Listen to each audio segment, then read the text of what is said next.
अब सभी मेडिकल कॉलेजों और बड़े अस्पतालों में आधे दाम पर होंगी मरीजों के टेस्ट। कैबिनेट में नहीं मिली तीसरे विकल्प के नियमों को मंजूरी, अगली बैठक के लिए टला मामला। NIT हमीरपुर के छात्र को बहुराष्ट्रीय कंपनी में मिला 1.5 करोड़ का सालाना पैकेज। अब खबरें विस्तार से।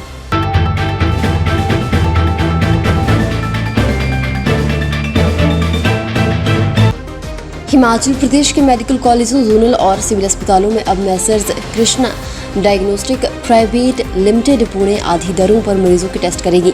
56 टेस्ट निःशुल्क होंगे। स्वास्थ्य विभाग ने मरीजों को सहूलियत देने के लिए कंपनी से आवेदन मांगे थे।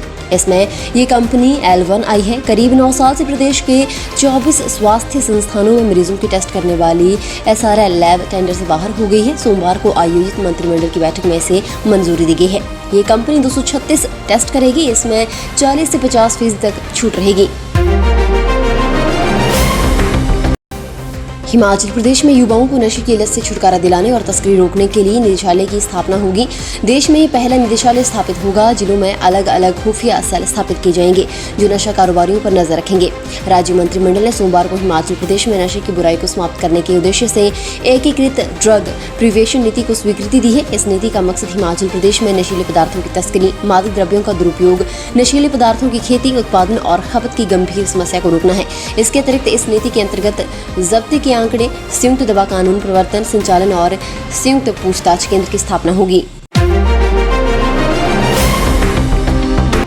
हिमाचल प्रदेश में 3 फरवरी से 9वीं से 12वीं कक्षा के विद्यार्थियों के लिए रोजाना खोलने जा रहे स्कूलों में कोरोना संक्रमण से बचाव के लिए शिक्षा विभाग ने SOP जारी कर दी है। स्कूल के कमरे की क्षमता के अनुसार 50% विद्यार्थियों को ही एक कक्षा में बिठाया जाएगा। शेष विद्यार्थियों की क्लास दूसरे कमरे में लगाई जाएगी। प्रार्थना सभा, खेलकूद सहित एकत्र होने वाली अन्य गतिविधियों पर रोक रहेगी। लंच ब्रेक और आने जाने का समय कक्षावार अलग अलग होगा। कक्षाओं में एक बेंच में एक ही विद्यार्थी को बिठाया जाएगा। प्रदेश के ग्रीष्मकालीन स्कूलों में 7 जनवरी 2022 तक सर्दियों की छुट्टियां दी थी। इसी बीच कोरोना संक्रमण के मामले बढ़ने पर सरकार ने 26 जनवरी तक स्कूलों को बंद कर दिया था। अनाज, खासकर दालों में लगने वाले भृंग को रोकने या फिर नष्ट करने के लिए अब सिंथेटिक दवाओं की छिड़काव की जरूरत नहीं है। इसके लिए विकल्प इजाद कर दिया गया है। अनाज के भंडारों में अब कीटनाशकों का प्रयोग नहीं होगा। इससे मानव स्वास्थ्य पर भी बुरा असर नहीं पड़ेगा। इन भृंगों का निदान अब पुदीने या फिर इसी तरह की जड़ी बूटियों से बनने वाले आवश्यक तेल से हो सकेगा। इसके लिए विशेषज्ञों ने पिपरेटा के प्रयोग की सिफारिश की है। ये खुलासा हिमालयन जैव संसाधन प्रौद्योगिकी संस्थान के विशेषज्ञों ने किया है। वैज्ञानिक और औद्योगिक अनुसंधान परिषद के तहत कार्यरत पालमपुर के हिमालयन जैव संसाधन प्रौद्योगिकी संस्थान और गाजियाबाद के academy of scientific and innovative research के संयुक्त अध्ययन से बात सामने आई है। दालों के भृंग यानी पल्स बीटल, कैल्सोब्रूक्स चिनेंसिस और कैल्सोब्रूचस मैक्युलेटस लोबिया, चना, सोयाबीन और दालों के कीट हैं। हिमाचल प्रदेश मंत्रिमंडल की बैठक में राज्य के कर्मचारियों को संशोधित वेतनमान देने के तीसरे विकल्प के नियमों को मंजूरी नहीं मिल सकी है। बेसिक पे और महंगाई भत्ते में 15% के बजाय एक अन्य विकल्प पर भी राज्य सरकार का वित्त विभाग मंत्रणा कर रहा है। मुख्यमंत्री जयराम ठाकुर ने कर्मचारियों की मांग पर इस तीसरे विकल्प की घोषणा हाल ही में पूर्ण राज्यत्व दिवस के अवसर पर की थी। चूंकि तीसरे विकल्प के ये नियम कैबिनेट की बैठक तक तैयार नहीं हो सके थे, इसलिए इन्हें आगे टाल दिया गया है। राज्य सरकार ने प्रदेश के सरकारी कर्मचारियों के लिए इससे पहले 2.25 और 2.59 के गुणांक को बेसिक वेतन में गुणा कर इससे बढ़ोतरी के 2 विकल्प सुझाए थे, मगर कर्मचारियों का एक बड़ा वर्ग पंजाब सरकार की तर्ज पर तीसरा विकल्प देने की लगातार मांग उठा रहा था। सूत्रों के अनुसार इन दोनों गुणांकों से लेखकों समेत सरकारी कर्मचारियों के कई वर्गों में तो रिकवरी करने की नौबत आ गई थी। सब्सक्राइब करें हमारे YouTube चैनल को और ताज़ा खबरों की नोटिफिकेशन पाने के लिए प्रेस करें बेल आइकन को। हिमाचल प्रदेश के बद्दी से चंडीगढ़ के लिए रेलवे ट्रैक बिछाने का काम जल्द ही शुरू हो सकता है। इस ट्रैक के लिए अधिग्रहित की गई जमीन के 80% किसानों को करीब 128 करोड़ रुपए मुआवजा दे दिया गया है। अब जमीन रेलवे के नाम करने के लिए इंतकाल की प्रक्रिया शुरू हो गई है। जमीन रेलवे के नाम होते ही ट्रैक बिछाने का काम शुरू कर दिया जाएगा। बद्दी बरोटीवाला उद्योग संघ ने इस प्रोजेक्ट को पूरा करने के लिए केंद्रीय बजट से उम्मीद लगाई है। BBNIA के अध्यक्ष राजेंद्र गुलेरिया ने बताया कि यहाँ से कंटेनर ट्रकों के माध्यम से अंबाला दिल्ली तक पहुँचाए जाते हैं, जो उद्योगपतियों को काफी महंगे पड़ते हैं। हिमाचल प्रदेश सरकार ने समय से पूर्व स्वैच्छिक सेवानिवृत्त के नए नियम अधिसूचित कर दिए हैं। ये नियम 2013 के बाद अधिसूचित कर दिए गए हैं। ये नियम 1976 में बने थे। अब 2013 के बाद समय पेपर के निर्देशों को एक ही समय में लागू किया गया है। इनके अनुसार 3 महीने के पूर्व नोटिस के आधार पर स्वैच्छिक सेवानिवृत्ति ली जा सकेगी।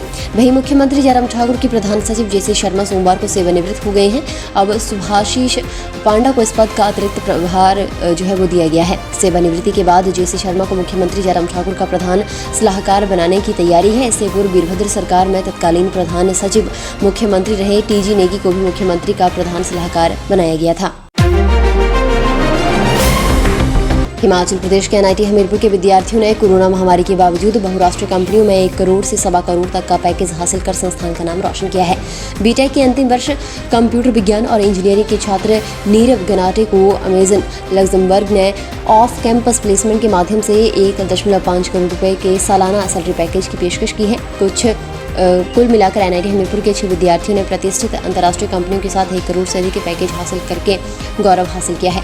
नीरव गनाटे हिमाचल प्रदेश के सोलन जिले के रहने वाले हैं। उनके पिता राजकीय वरिष्ठ माध्यमिक विद्यालय स्नोरा में प्रधानाचार्य के पद पर कार्यरत हैं, जबकि उनकी माता सोलन जिले के धर्मपुर स्थित अस्पताल में वार्ड सिस्टर के पद पर तैनात हैं। प्रदेश के सरकारी स्कूलों में लंबे समय से निःशुल्क वर्दी का इंतजार कर रहे 9 लाख छात्रों को 5 फरवरी से स्कूल वर्दी मिल जाएगी। स्कूलों में इसकी सप्लाई पहुंच गई है और जल्द ही सभी स्कूलों में पढ़ने वाले 1 से 12वीं बच्चों को ये वर्दी मिल जाएगी। इससे पहले टेंडर होने के बाद अब सिविल सप्लाई कॉर्पोरेशन ने जांच के लिए सैंपल लैब को भेजे थे, जिसकी रिपोर्ट अब आ गई है। ऐसे में अब उम्मीद जताई जा रही है कि इसी माह सभी बच्चों को वर्दी मिल जाएगी। प्रदेश में अब रेगुलर कक्षाओं के लिए बच्चे स्कूल आएंगे। ऐसे में बच्चों को स्कूल में नई वर्दी वितरित कर दी जाएगी। इससे पहले बच्चे कोविड में घर पर बैठकर ही ऑनलाइन पढ़ाई कर रहे थे।